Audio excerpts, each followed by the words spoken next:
Let's dive into what's been happening with the San Francisco football team now that we've officially stepped into May. The draft is behind us, and teams are starting to fill out their rosters with players still available on the market. And San Francisco didn't waste any time, kicking off the week with a signing that directly targets one of their most glaring needs: offensive line depth. The team brought in veteran tackle DJ Humphries, and while it might not be the kind of move that dominates headlines, it could prove to be a quiet win if things go well. Now, let's talk about why this signing matters. First off, the timing is key. Signings after the draft don't count against the compensatory pick formula, which makes this a smart play from a front office standpoint. But beyond the technicalities, San Francisco had a real hole to fill on that offensive line. Fans were hoping the team would draft a young tackle, but that didn't happen. Instead, they decided to bring in a guy with proven experience. Humphries, who turned 31 this year, has been in the league for nearly a decade. He was originally a first-round pick back in 2015, 24th overall, coming out of the University of Florida. Over the years, he's played the bulk of his snaps at left tackle, only shifting to the right side during his second year in the league. In terms of pedigree, you're talking about a player who's been a consistent starter, served as a team captain, and even made a Pro Bowl appearance in 2021. But the past season hasn't been easy for him. He suffered an ACL tear in December 2023, and his former team decided to move on from him. He had a short stint with the Chiefs, but things didn't pan out there. He played only 92 snaps and struggled in protection, eventually being replaced by Joe Thuney, who stepped in despite usually being a guard. That switch tells you how concerned the coaching staff was about Humphries' performance. To be fair, coming back from a major knee injury like that is no small task, especially for a lineman who needs to anchor and shift quickly against elite pass rushers. Now, let's be clear, this move isn't about bringing in a new starter at right tackle. Colton McKivitz, who's heading into the final year of his contract, has shown some improvement and likely remains the frontrunner for the job. But bringing in Humphries adds a veteran presence and provides insurance in case things go sideways. If he's healthy, you could even argue he's the third best offensive lineman on the team behind Trent Williams and Aaron Banks. That's a big if, though, considering his injury history and recent form. The team is essentially betting that there's still enough left in the tank to make him a reliable swing tackle, or even a temporary starter if someone goes down. This type of signing underscores how front offices view the post-draft phase. Not just a time to fill out camp rosters, but a real opportunity to plug holes without breaking the bank or affecting long-term strategy. San Francisco knows that training camps are creeping closer and injuries are inevitable. Having someone like Humphries in the building, someone who's been there, done that, brings a level of stability that's hard to find this late in the offseason. But let's not stop there, because while the Humphries signing grabbed attention, there are still some big names out there who could make a real impact if brought in. One name that continues to surprise fans by remaining unsigned is cornerback Asante Samuel Jr. He's young, talented, and has the kind of resume that makes you wonder why he's still on the market. Samuel was a second-round pick in 2021 out of Florida State and made a name for himself early with his aggressive style and ability to get his hands on the ball. In each of his first 3 seasons, he logged double-digit pass breakups, 11, 11, and then 13. That's serious production, especially for someone who doesn't shy away from contact and has shown he can hang with top receivers. Unfortunately, last season was cut short after just 4 games due to a shoulder injury. That's the main red flag right now. For a corner, shoulder issues can be tricky. Teams might be wary of long-term durability, especially if they think the injury could affect tackling or physical matchups on the outside. Still, he's only 25, turning 26. In October, and he's already recorded 6 interceptions in his career. It's not like he's washed. His pedigree is strong. He's the son of Asante Samuel Sr., a 2-time Super Bowl champ, and one of the more instinctive corners of his era. The question is whether San Francisco sees him as a fit for their scheme. The team did draft a couple of defensive backs, but there's still uncertainty about the depth chart, especially with some injuries in the secondary. If they're looking to move someone inside or cover for a player who's not ready for a full-time role, Samuel could slide into the outside role with ease. He's played primarily on the perimeter and hasn't seen much action in the slot, but his instincts and ball skills could give the defense a lift if used correctly. And speaking of injuries, San Francisco got hit with some tough news recently. A promising young defender who had an eye-catching rookie year after being selected in the 4th round suffered a re-tear of his previously repaired ACL. That's a gut punch. The injury happened in the final game of the season and went undetected. At first, only after the season ended in evaluation did they realize the graft had failed, requiring another surgery. His return is now expected sometime around mid-season, which is a blow for a team that had high hopes for his continued development. When you lose a piece like that, the natural question is whether to replace him with a proven veteran or try to promote from within. There are pros and cons to both routes. On one hand, you could bring in someone who knows the league, has a strong track record, and can step in without much ramp-up time. On the other hand, giving reps to younger guys already on the roster might help build future depth. In the case of San Francisco, their recent struggles on defense, especially when it comes to generating pressure, might push them to favor the veteran route. Last season, their pass rush wasn't where it needed to be. They ranked dead last in sack percentage and total sacks. That's a huge issue, especially for a defense that's built to control the line of scrimmage and force offenses into bad decisions. One player in particular, a seasoned safety who's been an old pro in years past, could still help.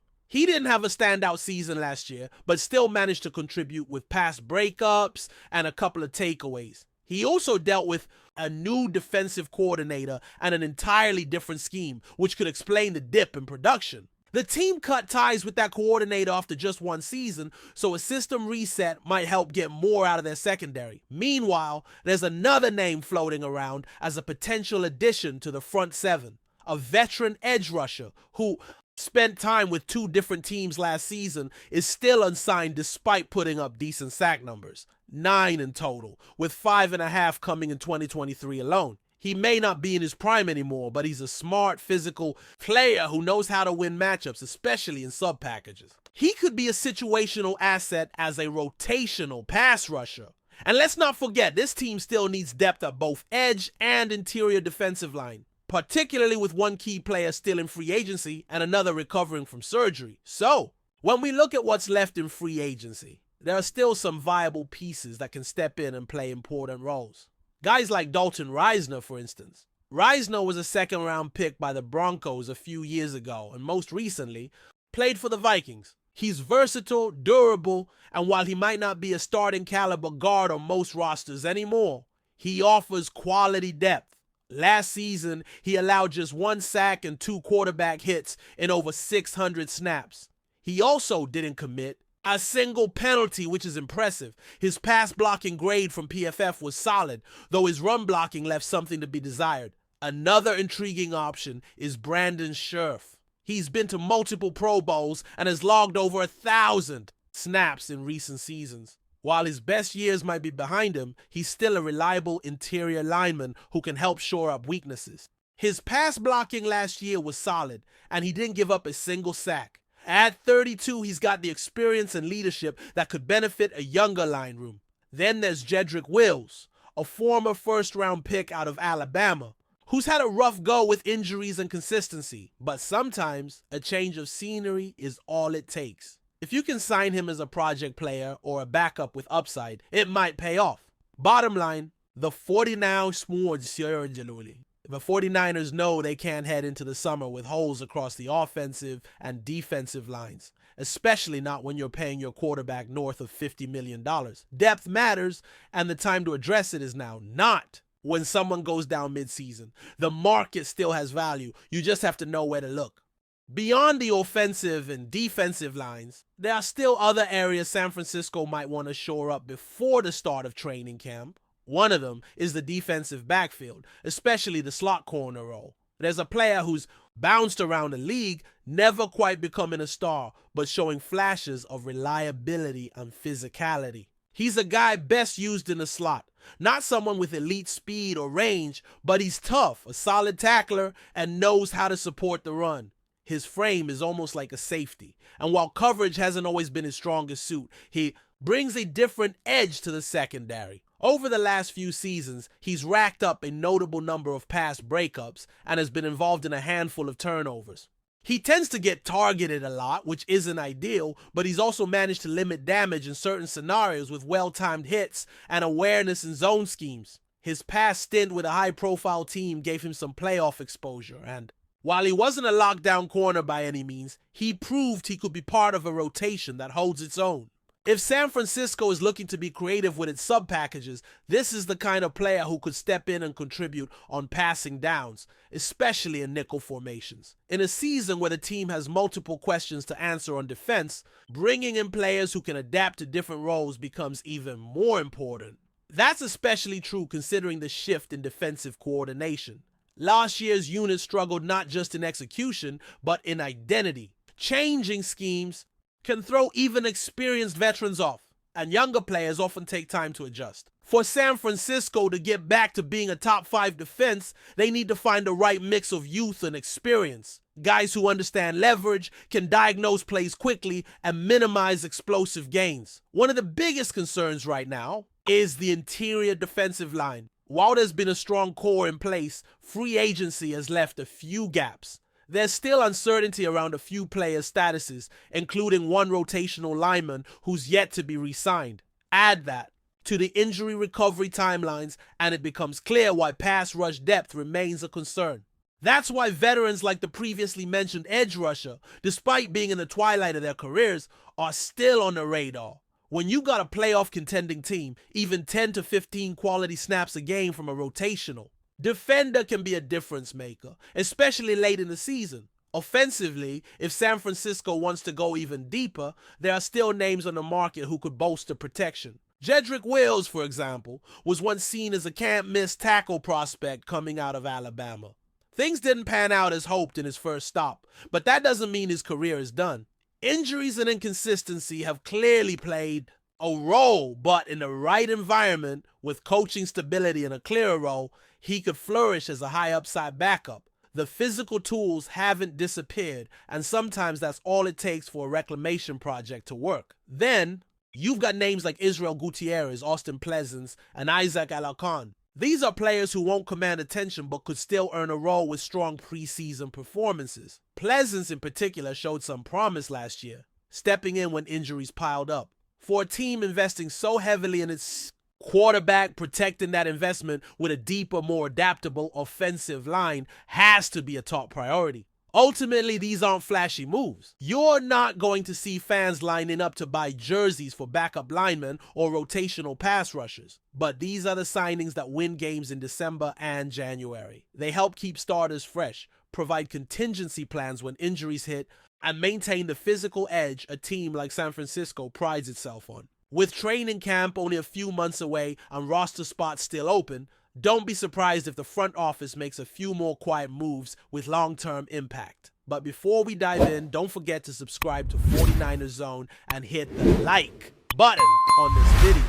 Your support helps us keep bringing you the latest updates on the San Francisco 49ers. And don't forget to share your thoughts on the news in the comments below. In a move that has sent shockwaves through the entire NFL, the San Francisco 49ers and the Kansas City Chiefs have finalized a blockbuster trade that will be remembered for generations. Patrick Mahomes is heading to the Bay Area. After days de silêncio e rumores crescentes, as franquias confirmaram o acordo nesta quarta-feira. O quarterback, que redefiniu a posição com seu talento incomparável, jogadas improváveis e um currículo repleto de conquistas, agora será o novo rosto da franquia de Santa Clara. According to sources close to both organizations, the 49ers gave up a historic haul to land Mahomes. While full details of the trade have yet to be disclosed, early reports indicate that multiple first-round picks, star defensive talent, and even quarterback Brock Purdy were involved in the deal.